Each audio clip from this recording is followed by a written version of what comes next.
লিটনের বিকল্প খুঁজে পাওয়া যায়নি। ওপেনিং স্লট নিয়ে অনেক ভাবনার পরও আস্থা খুঁজতে হয়েছে লিটনেই। দল ঘোষণার দিনে চিফ সিলেক্টর গাজী আশরাফ হোসেন লিপুর অসহায় স্বীকারোক্তি। খুব বেশি বিকল্প না থাকায় অফর্মে থাকা ক্রিকেটারদের নিয়ে যেতে হচ্ছে বিশ্বকাপে। তবে এই দল নিয়ে কমপক্ষে দ্বিতীয় রাউন্ডে যাবার স্বপ্ন দেখছেন চিফ সিলেক্টর। নাইয়ান বিন জসিমের রিপোর্ট। এই ফর্মের ঘাটতির পরেও লিটনের উপরে আমরা আস্থা রেখেছি। যদি ফর্মে না থাকে তাহলে একটা অস্বস্তির একটা তো জায়গা হয়। দল ঘোষণার কয়েক মুহূর্ত আগেও হোম অফ ক্রিকেটের মাঝ উইকেটে লিটন একাকী নিজেকে খুঁজে ফিরছিল। নিজের চেনা ব্যাটটাও যেন এখন বড্ড অচেনা তার কাছে। আনমনেই হয়তো বোঝার চেষ্টা করছিলেন কোথায় তার হারানো ছন্দ লুকিয়ে।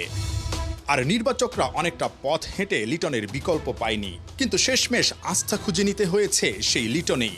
৩৬ মিনিটের লম্বা প্রেস কনফারেন্সের শেষ প্রশ্নের উত্তরে চিফ সিলেক্টরের সরল স্বীকারোক্তি। বিশ্বকাপ দল ঘোষণার পেছনে ছিল কতটা অস্বস্তি। প্রত্যেকটা দল ঘোষণার আগে মোটামুটি একটা লম্বা ডিসকাশন হয় কোনো একটা পার্টিকুলার জায়গায় বা চ্যালেঞ্জে করতে হয় নির্বাচকদের। মানে এবারের দল ঘোষণায় আপনাদের সবচেয়ে চ্যালেঞ্জিং জায়গাটা কোন জায়গাটা ছিল, যেটা নিয়ে অনেক বেশি লম্বা ডিসকাশন করতে হয়েছিল?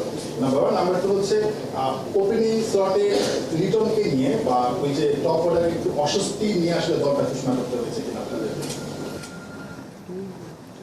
দেখেন, অস্বস্তির জায়গা বলবো যে কেউ যদি ফর্মে না থাকে তাহলে একটা অস্বস্তির একটা তো জায়গা হয়, কিন্তু আমাদের খুব বেশি সেখানে অপশন না থাকার কারণে উই আর শিওর যে আমরা যা করছি আমরা সেখানে কোনো ভুল করছি কিনা। তো কাজেই আমরা একজন ব্যাটসম্যান জাস্ট রান পাচ্ছে না দেখে যদি আপনি আরেকজন নতুন একটা ব্যাটসম্যানের দিকে যান তাহলে you may commit another mistake. তো আমরা সেই জায়গাটাতে যাইনি। হাতে তো আপনিও জানেন যে খুব অগণিত খেলোয়াড় নেই যাদেরকে নিয়ে আমরা একে একে বিশ্লেষণ করে এই জায়গায় কার জায়গায় কে রিপ্লেস হতে পারে, সেরকম খুব একটা সুযোগ আনফর্চুনেটলি আমাদের কাছে ছিল না। সেই জায়গাতে ভবিষ্যতে আমরা নজর দেওয়ার চেষ্টা করবো যে আমরা আসার 2 মাসের মধ্যে আমাদেরকে একটা দল দিতে হলো, তো ভবিষ্যতে যেন কিছু খেলোয়াড় আমরা সেখানে তৈরি করতে পারি। দিন শেষে অসহায় সিলেকশন প্যানেল নিজেদের হাতে থাকা সেরা ক্রিকেটারদের নিয়েই ঘোষণা করেছে 15 জনের চূড়ান্ত স্কোয়াড। নিজের টিম নিয়ে এবারের বিশ্বকাপে আগাম কোনো ভবিষ্যৎবাণী করতে রাজি হননি নাজমুল হোসেন শান্ত। প্রধান নির্বাচকের কাছে জানতে চাওয়া দলটা নিয়ে তার কত বড় আশা। বাস্তবতার নিরিখে আমি মনে করি প্রথম ম্যাচটা মোমেন্টাম পাওয়ার জন্য ভেরি ভেরি ইম্পর্টেন্ট, এবং সেই জায়গায় দুটো দলই বিশ্বাস করে তারা একে অন্যকে হারাতে পারে।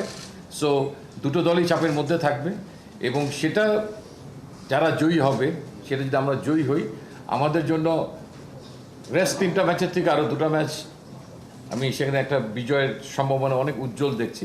আমরা প্রথম রাউন্ডটাকে পার হয়ে দ্বিতীয় রাউন্ডে যেন আমরা খেলতে পারি। দ্বিতীয় রাউন্ডে খেললে ডেফিনেটলি সেখানে আমরা আবার একটা প্রচেষ্টা থাকবে, তারপরের ধাপে যাওয়ার একটা প্রত্যাশা থাকবে। বিশ্বকাপে প্রথম ম্যাচে শ্রীলঙ্কাকে হারালেই টাইগাররা মোমেন্টাম পাবে। তার আগে ক্রিকেটারদের আত্মবিশ্বাসটা ফেরাতে হবে। স্কোয়াডের সেরা ক্রিকেটার সাকিব তাই দল ঘোষণার দিন এক্সট্রা ক্লাসে। নিজের ছোটবেলার গুরু নাজমুল আবেদিনকে নিয়ে ব্যাটে শান দিয়েছে। বিশ্বকাপে সবচেয়ে বড় দুশ্চিন্তা টাইগারদের ওই ব্যাটিং ডিপার্টমেন্ট নিয়ে। নাহিয়ান বিন জসিম, ৭১।